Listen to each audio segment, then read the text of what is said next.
Olá, sou a professora Paula Belmiro, de Geografia, e hoje vamos ter uma aula sobre impactos ambientais. Tá? Então, o que é o impacto ambiental? Primeiro, a gente tem que ter o conceito. Impacto é alteração no meio ambiente ou de seus componentes, tá?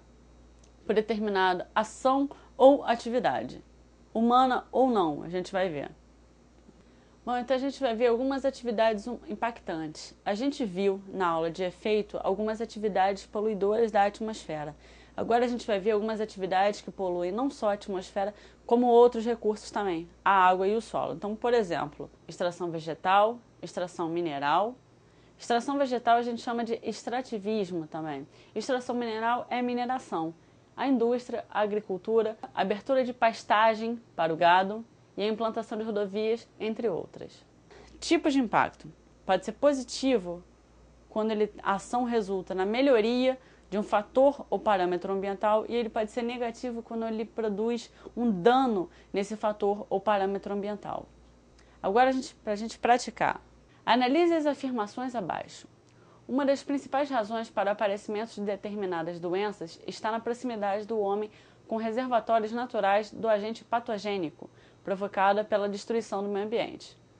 2. A baixa qualidade de vida das pessoas, como subnutrição e proximidade de moradias dos principais focos de esgotos, contribui para o aparecimento e desenvolvimento de doenças na população.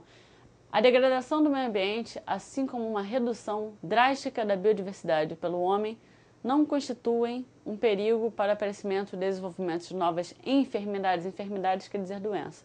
Tá meio esquisita essa. A gente vê que quando a gente tem a degradação do meio ambiente, a gente tem problemas e não fica igual. Então essa aí tá meio estranha. Vamos ver a resposta. A resposta é a letra E, se 1 e 2 apenas forem corretas. Bom, então a gente vê as escalas de impacto, tá? Impacto ele pode ser direto, quando é relacionado a uma reação de causa e efeito, ele é chamado de impacto primário ou de primeira ordem. Então a gente tem a figura entre o choque de um automóvel e um carro. Por quê? Porque a gente tem um impacto direto na lataria do carro. Logo após o choque, você tem a lataria amassada. Você tem o impacto direto desse choque. Isso caracteriza um impacto direto. Impacto indireto, o que é? Ele é uma relação secundária, tá? É uma reação que ela vem logo após o impacto direto. Então, por exemplo, eu botei a figura de uma calculadora e uma análise de uma bolsa de valores. Por quê? Porque quando a gente tem um choque econômico, diretamente, o consumidor não sente o choque no bolso dele, né? Mas logo após um tempinho dessa crise na Bolsa de Valores, por exemplo, como a gente teve a questão financeira nos Estados Unidos. No início, para a gente aqui no Brasil, não teve nenhum problema. Mas pouco tempo depois, a gente começou a sentir uma alta nos preços. E o consumidor, quando ia no mercado, ele pagava um pouco mais por aquele produto que ele antes pagava um preço mais barato. Então isso é um impacto secundário. A gente vai ver depois na escala ambiental como é que esses impactos se dão. Então tem aí um esquema com as escalas, o impacto direto e indireto. Agora a gente vai ter um impacto local e um impacto global. O que é um impacto local? O impacto local é onde você tem a ação afeta aquele próprio sítio, aquele próprio local específico. Então, por exemplo, eu coloquei a figura de um desabamento. Por quê? Porque quando a gente tem um desabamento, é aquele local que é afetado, aquele local onde desabou. Pouco tempo depois você vai ter um problema que vai afetar outras partes, vai afetar uma região e pode afetar até uma escala maior. O impacto regional, ele afeta, ele se propaga para uma área maior, tá? A área e suas imediações. Então, por exemplo, eu coloquei a figura de a formação de um furacão. Por quê? Um furacão, ele afeta não só uma cidade, um bairro específico, ele afeta uma região. Como exemplo, a gente pode falar do furacão Katrina, que prejudicou uma região inteira dos Estados Unidos. Bom, e aí o esquema com impacto local e regional.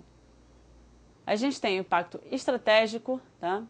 Imediato e médio a longo prazo. Então, o impacto estratégico, tá? Ele afeta um componente ou um recurso ambiental de importância coletiva ou nacional. Tá?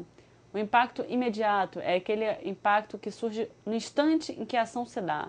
E o impacto de médio a longo prazo, ele é o efeito que se manifesta depois de certo tempo que se deu a ação. Bom, aí a gente tem mais um esquema complementando com os impactos estratégicos, imediato e médio e longo prazo. Agora a gente vai ter um impacto que é temporário e permanente. O que é o impacto temporário? É aquele efeito que permanece por um tempo determinado, tá? Um tempo curto, que a gente consegue medir. O impacto permanente é aquele efeito, tá, que ele permanece por um tempo que a gente não consegue medir, um tempo indeterminado. Ou então, efeito permanente, a gente pode dar exemplo dos grandes vazamentos de petróleo, por exemplo, como a gente teve no início desse ano. Por quê? Porque por mais que você consiga limpar, tirar aquele óleo dali, aquele efeito ele permanece, aquele ecossistema não vai ser mais o mesmo durante muito tempo. Ele vai ter problemas, ele vai ter consequências com aquele vazamento de óleo. Agora a gente tem um esquema final com todas as escalas e aí finalizando com o impacto temporário e o impacto permanente. Poluidor, não posso falar isso não? Desculpa.